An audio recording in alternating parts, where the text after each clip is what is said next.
entrevista de hoje centra-se nas dinâmicas de poder entre homens e mulheres proporcionadas e vivenciadas nos espaços urbanos. A nossa convidada é Patrícia Pedrosa, docente de Arquitetura na Universidade da Beira Interior e investigadora do Centro de Investigação CIEG do ISCSP, Universidade de Lisboa.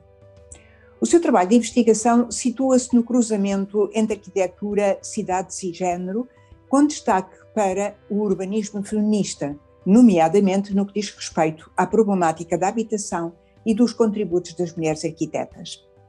É responsável pelo projeto Women Architects in Portugal, Building Visibility, financiado pela FCT e é em curso até 2022. Patrícia Pedrosa é cofundadora e presidenta da Associação Mulheres na Arquitetura. A entrevista é conduzida por Teresa Alvarez, membro do Grupo de Investigação em Estudos sobre as Mulheres, Género, Sociedades e Culturas do CMRI, Universidade Aberta. Olá, Patrícia. Muito obrigada por teres acedido a estar connosco aqui hoje. Para começarmos a nossa conversa, eu gostava de te perguntar como é que tu vês os direitos das mulheres, a forma como eles são vistos e vividos pelas mulheres no espaço público urbano, na cidade, a cidade onde nós vivemos.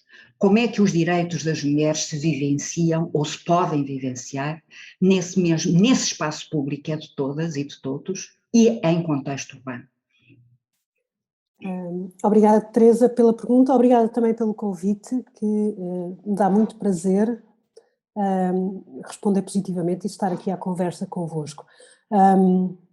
Eu acho que essa pergunta feita a qualquer mulher, a qualquer menina, a qualquer rapariga é muito automática.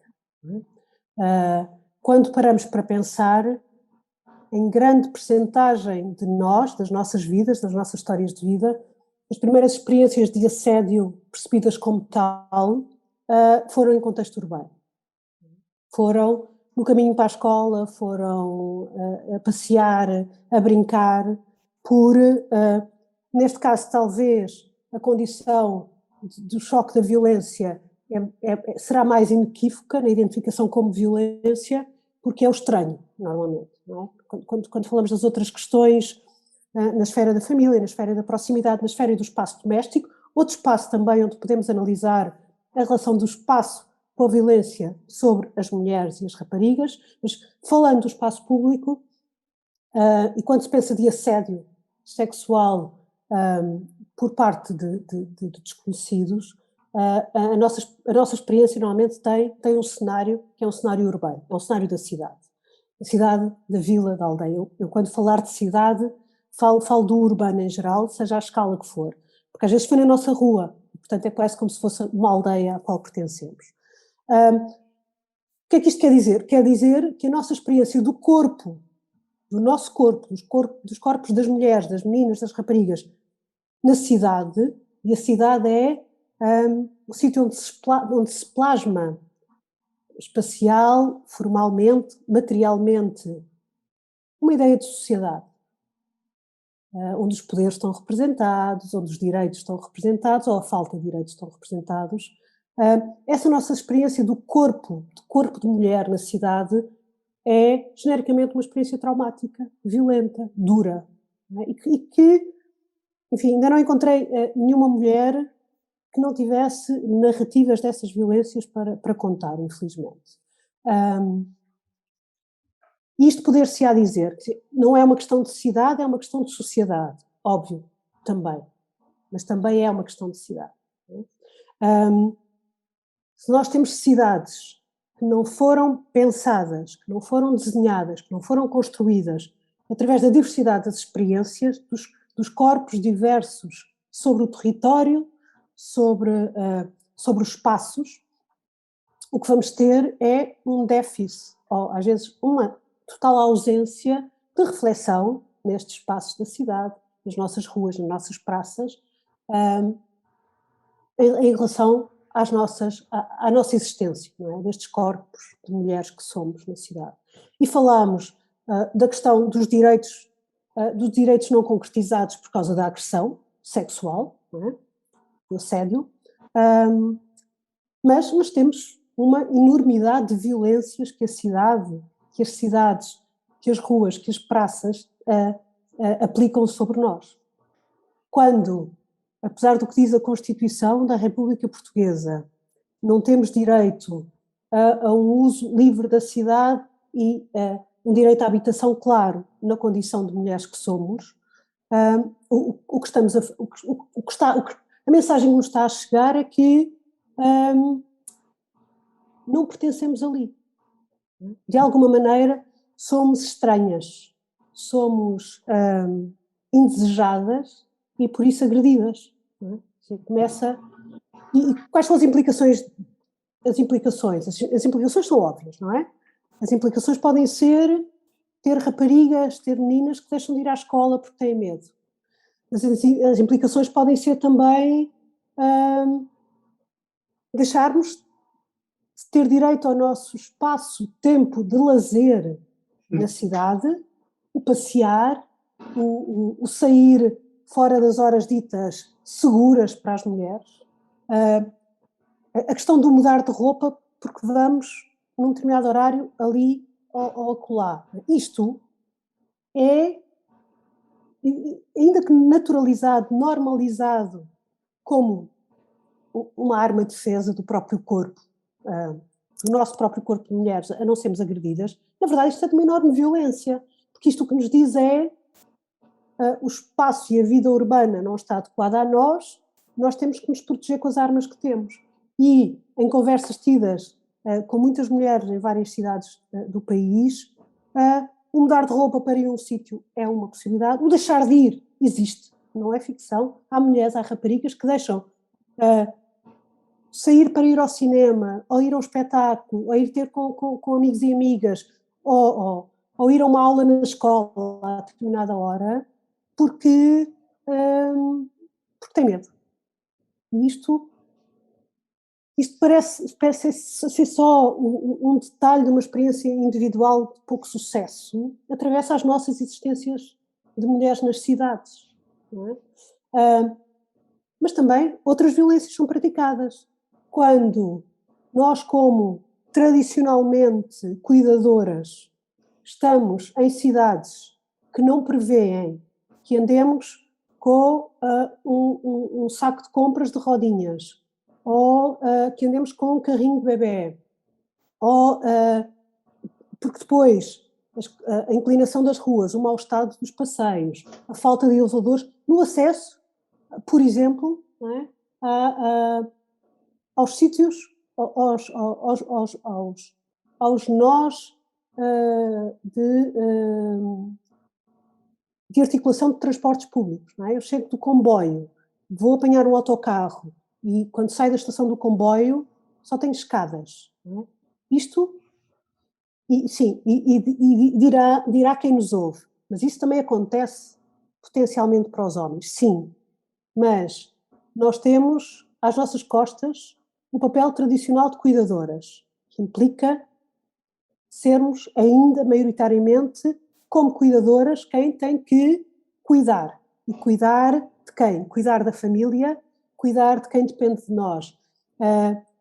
Se nós temos que levar uma mãe, uma tia com mobilidade comprometida a uma consulta e nesse percurso ela tem que subir e descer escadas para as quais não tem competências físicas, perdeu ou não tem competências físicas, não é? A sua condição de diversidade funcional não permite.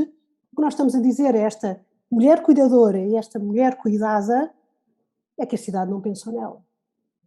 Mas não são só as questões das acessibilidades que as cuidadoras que nós somos penitenciam e agridem particularmente, mas também é a questão da mobilidade de lato sensu. Eu explico.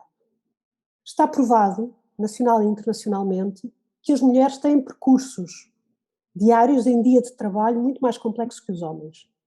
A mulher sai de casa, genericamente, mas estatisticamente muito, isto é muito mais verdade para as mulheres do que para os homens, sai de casa entrega crianças na escola, passa numa farmácia a apanhar um medicamento, apanha 2 ou 3 transportes públicos, chega ao trabalho.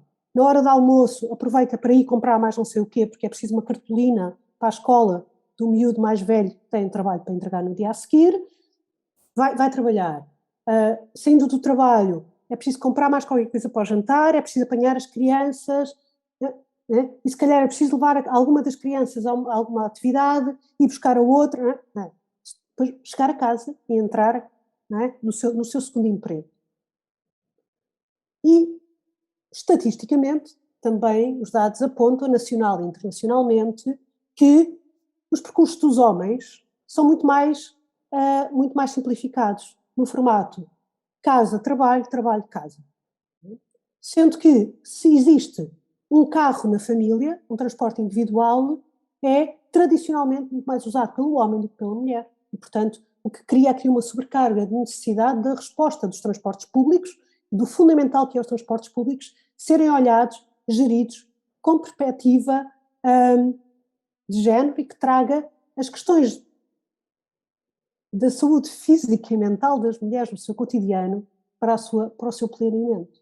Não é? Ou seja, falei de dois ou três exemplos onde os nossos direitos enquanto mulheres, enquanto raparigas, enquanto meninas, se cruzam com o espaço urbano e uma exigência que já vem desde o século passado do direito à cidade. As mulheres, as raparigas e as meninas têm direito à cidade. E, portanto, é preciso pensar cidades que pensem nelas e que dialoguem com elas para as perceber e saberem das suas necessidades. Espero ter respondido. Sendo que Patrícia, não estamos a falar de pessoas individualmente, estamos a falar de metade da população que vive em cada uma destas localidades, não é? Ou seja, porque não estamos a falar das especificidades individuais ou das especificidades de pequeninos grupos com todos os direitos, mas que, em termos de relevância de um espaço que é de toda a gente, nós estamos a falar do espaço ocupado por mais de metade, mas vamos supor, pronto, metade dos grupos humanos que vivem nesses espaços. E nessa sequência, isto fez-me lembrar aquilo que decorre dessa vivência, não vivência de direitos no espaço público urbano e que é as dinâmicas de poder que o espaço público pode refletir, pode reproduzir, pode questionar, não é? Também pode, e pode inclusivamente até anular ou procurar anular,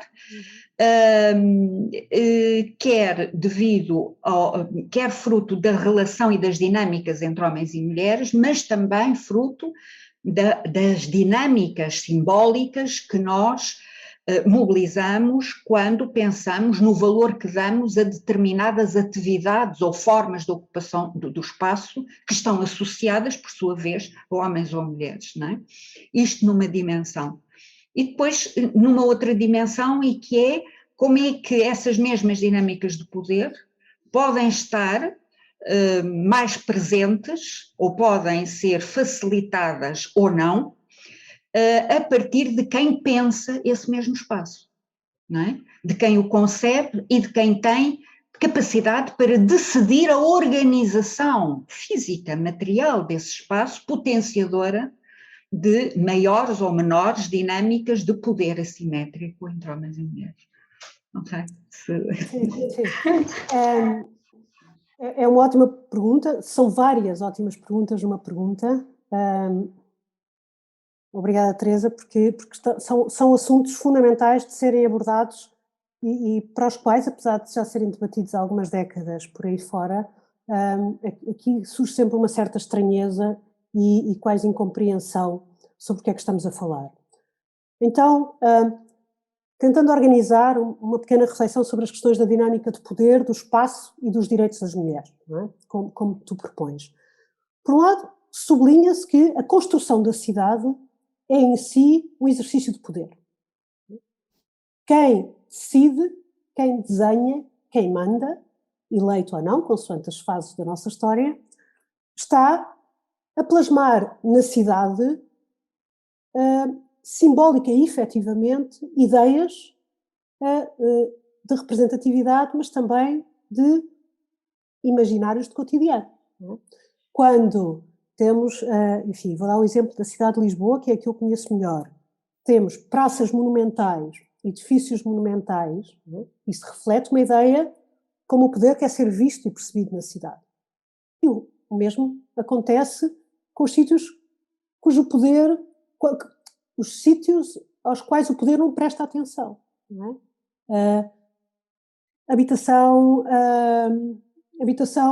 para populações pobres, habitação social, quer dizer, quando não tens estas coisas também na cidade, isso plasma uma ideia de cidade, não é? Portanto, tanto o que está como o que não está, tanto o que é valorizado, o que é construído, o que é cuidado, como o que não é construído, o que não está construído, o que não existe, o que não é sequer considerado e o que não é cuidado, estas escalas são importantes, não é? Não interessa só construir, é uma demonstração reiterada de importância ou não dos espaços, o seu investimento no seu cuidado e da sua preservação. Às vezes esquecemos disto. Não é? Isto plasma ideias que quem manda tem sobre essa cidade e sobre essa sociedade. Não é? As cidades plasmam sempre ideias que a sociedade tem de si própria. Não é? É muito interessante observar a cidade desde este ponto de vista. Parece-me fundamental, diria eu, esta condição sociocultural da cidade e não estritamente formal. Portanto, temos isto por um lado. E que me leva à pergunta, quem tem decidido ao longo dos séculos, das décadas, não é? Sobre o desenho das cidades? Quem tem mandado? E quem é que tem mandado? Genericamente, os homens. E os homens, e como já vimos, por não terem nas suas costas, no seu colo, o papel tradicional de cuidadores, há toda uma existência humana que desconhecem, não é? Estes 50% ou mais de existências e necessidades humanas são completamente obliteradas, esquecidas no desenho da cidade. E, portanto, é dada primazia, tem sido dada primazia, sistematicamente, a uma cidade que tem duas características fortes. Completamente indiferente à esfera do cotidiano, das necessidades do cotidiano, e é lá nessa esfera do cotidiano e das nossas necessidades do cotidiano que nós, mulheres, genericamente nos movemos. Lá está, associada ao papel tradicional de cuidadoras. E, por outro lado, são cidades desenhadas e pensadas em cima de um conceito que eu acho fundamental para pensar isto e que está associado a isto, que é a do falso neutro, não é? Quando nos dizem, não, a cidade é projetada, é pensada e é construída para todos. E aqui vou só dizer todos de propósito. Porque, na verdade, é isso que é feito. Quem projeta, quem pensa, genericamente, projeta, pensa, constrói, em cima do modelo de pessoa que se vê ao espelho em si próprio. Não é? E, portanto, e esta pessoa é genericamente o homem. E o homem que não tem condições de mobilidade complexas, que tem carro, que tem um estatuto socioeconómico e um poder aquisitivo que lhe permite ter um certo grau de vida nesta cidade. E, portanto, todas as esferas que atravessam temas dos direitos das mulheres, da esfera dos cuidados, da cidade cuidadora do cotidiano, mas também as questões da pobreza, mas também as questões da migração e as questões das pessoas com diversidade funcional são completamente desaparecidas destas equações do desenho, do grande desenho da cidade. Depois há uma outra condição, que é a cidade também é um ato de poder. E quando a cidade é pensada projetada e construída com esta estrutura muito clara e hierárquica de cima para baixo, o que estamos a fazer é dizer às pessoas como é que queremos que elas venham a viver nesta cidade. Não interessa se elas têm vontade ou possibilidade de viver neste modelo de cidade. É o que lhes é imposto. E isto é outro dos questionamentos que temos de fazer, não é? O cotidiano tem que ter voz. Quando se reclama o pensar da cidade, não de cima para baixo, mas de baixo para cima, não é? Através das experiências do cotidiano, organizadas, discutidas, e onde estão as mulheres, obviamente, mas também estão outros grupos que, ainda que não sejam maioritários, como as mulheres são, precisam de ser escutados, porque muitas vezes somos mulheres, mas também somos diversas coisas que nos tornam ainda mais difícil a vida na cidade. Um pequeno detalhe sobre a questão da mobilidade. E sublinho que todos os exemplos que dei e que darei são isso mesmo. Não tentam, e isto é importante, tentam ilustrar, não tentam de maneira nenhuma transformar aquilo que para mim é fundamental, que é a diversidade daquilo que somos e da experiência, e plasmá-las numas situações anedóticas. De maneira nenhuma. Bem, isto são exemplos para tentar aplicar sobre o que eu tentar construir uma imagem para o que eu estou possível, para o que eu estou a falar, uma das 1000 imagens possíveis para o que eu estou a falar. Imaginemos que estamos a pensar uma cidade para uma mulher que tem 3 filhos, que não vive no centro da cidade, portanto precisa, para vir trabalhar no centro da cidade, de vir de vários transportes públicos, e que entra a trabalhar na cidade às 6 da manhã. Porque os escritórios que limpa no centro da cidade querem estar limpos às 9 quando as pessoas chegarem, e portanto estas mulheres chegam à cidade antes de existirem transportes públicos a funcionar. Como é que eu venho de um percurso de 1 hora de transportes públicos? Óbvio que se for de carro é muito mais rápido, mas esta mulher usa os transportes públicos. Como é que eu venho trabalhar? Não é? Ou seja, o que estamos a dizer a esta mulher é, por um lado, o trabalho que a sociedade tem para ti é este. Mas, por outro lado, a sociedade que nós somos não te dá condições para ir trabalhar. Não é? Portanto, estamos a sabotar completamente o direito à autossubsistência desta mulher e dos seus filhos e filhas. Não é? E outra coisa é, estes seus filhos e filhas, quando estão em idade dependente, para ela sair de casa às 4 da manhã para vir trabalhar ou às 5 da manhã para vir trabalhar, com quem é que eles ficam? Com quem é que elas ficam? Partes do princípio que andam na creche, que andam na escola, que até há creche, que até há berçário para estas crianças. A que horas é que abrem os berçários? Quem é que fica com estas crianças? E a resposta é, as redes de vizinhança funcionam e de proximidade, não é? Porque as mulheres são tão maltratadas socialmente há tantas décadas, há tantos séculos, que perceberam que está nas redes de proximidade a rede de cuidados paralela à sua própria prática dos cuidados, não é? Portanto, há uma vizinha, há uma senhora que faz essa tarefa informalmente no bairro, na rua, não é? Assim como os transportes, depois há um senhor que tem uma carrinha que faz esse transporte, mas ela acaba a pagar muito mais por esse transporte. Na verdade é um transporte privado do que se apanhasse transporte público. Ou seja, pensar cidade entranha-se profundamente na nossa qualidade de vida. Portanto, não se pode pensar cidade sem ter as mulheres sentadas à mesa. É impossível ter reflexões sobre a rede de transportes da área da Grande Lisboa, por exemplo, da AML, sem ter associações de mulheres sentadas à mesa a falar das suas necessidades. E isto é inverter o paradigma. É começar a fazer lobby, é fazer pressão, mas também é fazer política a partir de nós, das mulheres e das diversas, mas violentas experiências que nós temos na cidade. Pronto, portanto, isto é a esfera das dinâmicas de poder da cidade no macrocontexto, que é o contexto do poder. Não é? Portanto, a resposta é não existe,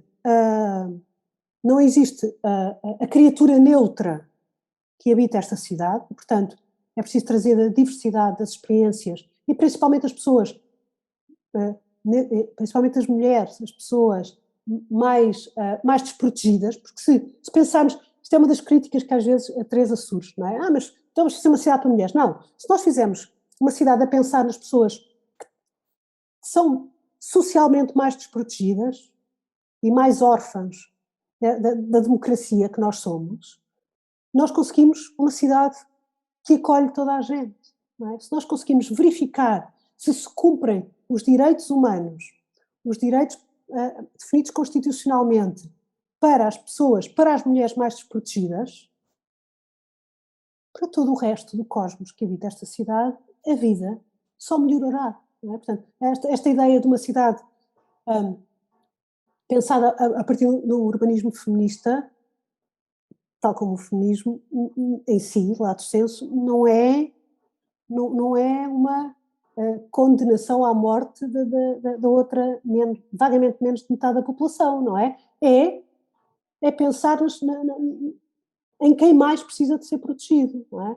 E se os direitos humanos das mulheres não estão salvaguardados, enfim, nós não nos cumprimos como sociedade, não é? E a cidade é um reflexo, como espero estar a explicar disso. Portanto, esta esfera do grande poder e da grande dinâmica do poder que tem que ser desmontada, não é? E, portanto, a prática da política de baixo para cima. Por outro lado, temos os espaços. E temos os espaços já existentes com os quais nós convivemos e ocupamos. E os espaços plasmam as relações de poder que já existem entre os grupos humanos, entre as pessoas, individual e coletivamente, não é? E, efetivamente, como dizias, coisas tão básicas, mas aparentemente às vezes tão difíceis. Quando nós não temos um pavimento em bom estado, ou quando não temos uma iluminação adequada, nós estamos a retirar parte das pessoas da rua e do direito à cidade, não é? Por outro lado, quando temos cidades mais habitadas, na diversidade, não é? Que é uma das questões, quando agora se fala, por exemplo, de uma cidade para turistas e depois uma cidade para não sei o quê e depois uma cidade dormitório. Já se critica este modelo de cidade, enfim, desde o século passado. Não é? Porquê é que traz este modelo de cidade para a vida do cotidiano? Traz cidades que estão abertas num horário determinado. Não é? A cidade dos turistas está aberta quando os turistas estão, de tal a tal. A cidade dos escritórios está aberta de tal a tal. A cidade onde dormimos está aberta de tal a tal. O que é que isto faz? Faz com que, no resto dos horários, esta cidade está vazia. E uma cidade vazia é, obviamente, o pior ataque à natureza generosa e complexa da cidade. É assim que eu vejo a cidade. A nós, pessoalmente, enquanto mulheres, uma cidade vazia é uma cidade perigosa. É uma cidade que evitamos. Portanto, estas mulheres, às vezes, imaginar-nos a pele desta mulher que chega no inverno, na escuridão da cidade capital, para trabalhar às 5 da manhã e não há viva alma na rua. Não é só das mulheres e das raparigas que saem para ir ao cinema, para ir ter com as amigas, para ir jantar fora e que têm que voltar para casa à meia-noite ou à 1 ou mais e que essa cidade está outra vez vazia e é outra vez perigosa. Não é?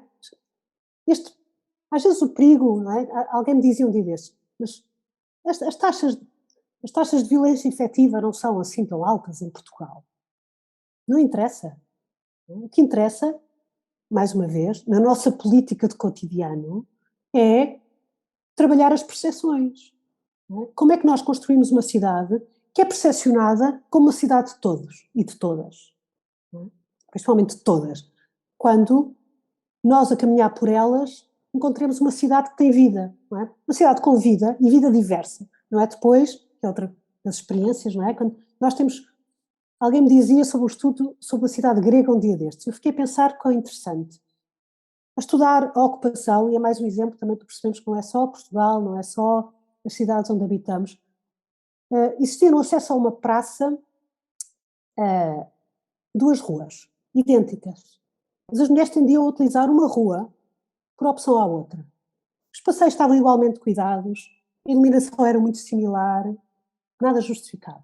E ela, esta investigadora foi ver o que é que se passava. O que se passava era, a rua menos ocupada por mulheres tinha 2 ou 3 cafés, maioritariamente utilizados por homens, com cadeiras cá fora. Não é?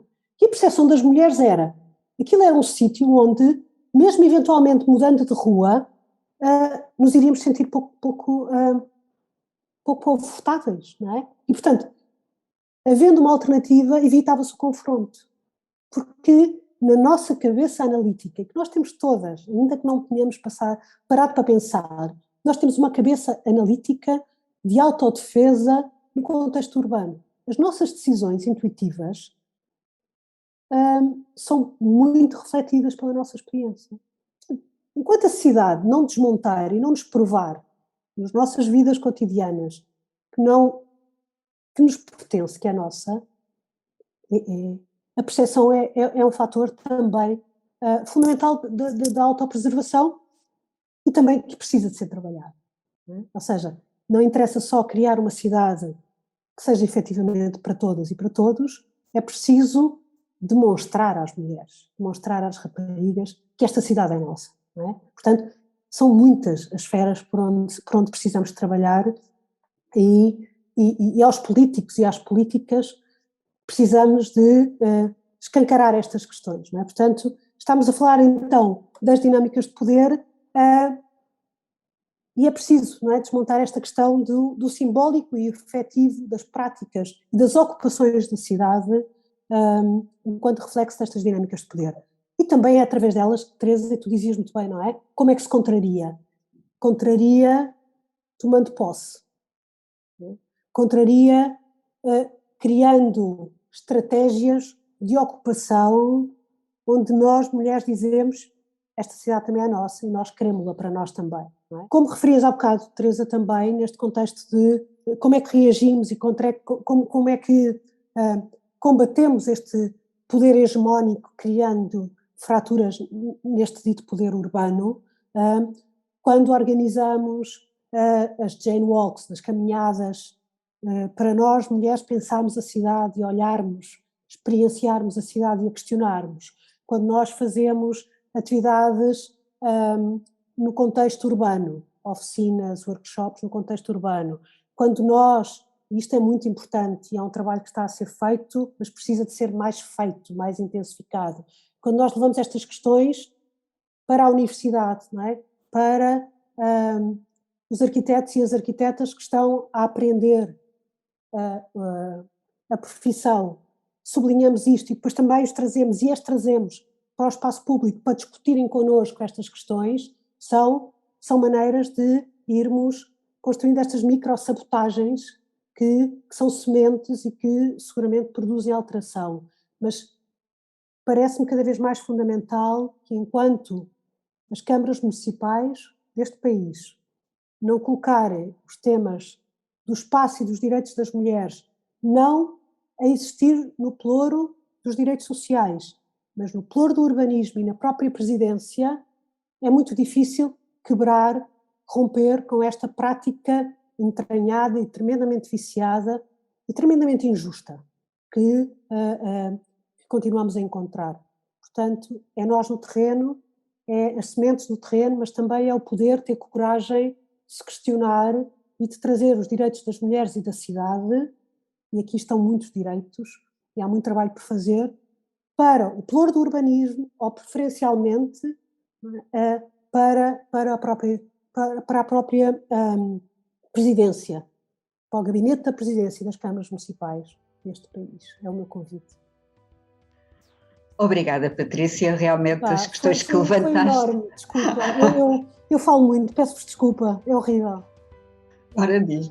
Mas olha, obrigada por este excelente meia hora, foi fantástico, houve uma série de questões que tu foste colocando e eu só queria perguntar mais coisas. Não, isto é um novelo, é verdade. Agora é este, eu estava aqui, não, foca, porque eu estava assim, e aquele, ficou imensa coisa por dizer, mas pronto. Mas foi ótimo. Obrigada, Patrícia, mais uma vez, muito obrigada por teres acedido estar aqui connosco e conversar um pouco sobre isto.